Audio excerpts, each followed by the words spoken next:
আসসালামু আলাইকুম এভরিওয়ান, কি অবস্থা সবার? আশা করি সবাই ভালো আছে। তোমার দোয়া প্লাস আল্লাহর রহমতে আমিও অনেক ভালো আছি। আর আজকে আমরা চলে আসছি পুঠিয়া রাজবাড়িতে। হঠাৎ করে আমার বন্ধুরা আমাকে ফোন দিয়ে বলে যে পুঠিয়া রাজবাড়িতে নাকি ঘুরতে যাবে, তাই জন্য আমাকে রেডি হতে বলে আমি সাথে সাথে রেডি হয়ে গেলাম। তারপর আমরা চলে আসছিলাম পুঠিয়া রাজবাড়ি পিছন দিকে, আর পিছন দিকে এসে তো ফটোশ্যুট শুরু হয়ে গেছে। আর আমাদের তো যেখানে যাই সেখানে এই ফটোশ্যুটটা করাই লাগে।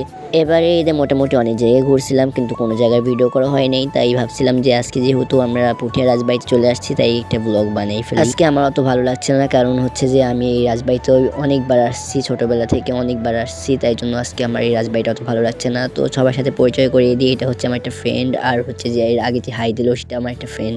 তো আমার সব ফ্রেন্ডদের সাথে আসছিলাম আজকে। এখানে আমরা অনেক ভিডিও করলাম আর ছবি তুললাম। তারপরে আমরা চলে আসলাম হচ্ছে রানীঘাটে। এখানে মেবি রানী গোসল করতো আর কি।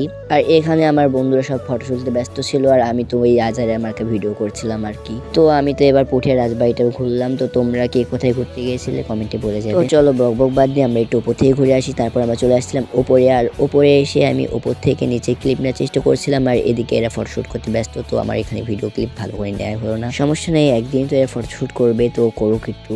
এরা এদিকে ফটোশুট করুক, আর আমরা চলো ঘরের ভেতর থেকে ঘুরে আসি। ঘরের ভেতর কি কি রয়েছে সেগুলো তোমাদের দেখাই। এখানে রয়েছে মাটির কিছু জিনিসপত্র, আর রয়েছে কিছু স্ট্যাচু। আর আমি এদিকে ভিডিও করছিলাম, আর একটা মেয়ে এসে বলছিল ভাইয়া এখানে ভিডিও করা নিষেধ। যেহেতু এখানে ভিডিও করা নিষেধ, তাই আমি লুকিয়ে লুকিয়ে অনেক ক্লিপ নিয়ে নিলাম। এরপর মেবি 6টা বেজে গেছিলো, আর রাজবাড়ি এখন বন্ধ করে দেবে। তারপর আমরা চলে আসলাম ঝালমুড়ি খাইতে। তারপরে আমাদের সবাই মিলে ঝালমুড়িটা অর্ডার করলাম, আর সবাই একই ঝালমুড়ি নিয়েছি। আর আমি এখানে ভিডিও করছিলাম, আর সবাই এক এক করে অ্যাড হয়ে গেল। এখান থেকে একটা ডিঙ্কো নিয়ে নিলাম, আর এখন আমরা বাড়িতে চলে যাব। আর বেশি দেরি করবো না, অনেক রাত হয়ে যাচ্ছিল। তারপর এখান থেকে একটা অটো নিয়ে আমরা বাড়ির দিকে রওনা দিলাম। তো আজকে এই ভিডিওটা ছিল এই পর্যন্ত। সবাই ভালো থাকবে, সুস্থ থাকবে। আর আজকে এই ভিডিওটা কেমন লাগছে তোমাদের কাছে প্লিজ কমেন্টে বলে যাবে। তো আজকে ভিডিওটা এই পর্যন্ত। আসসালামু আলাইকুম।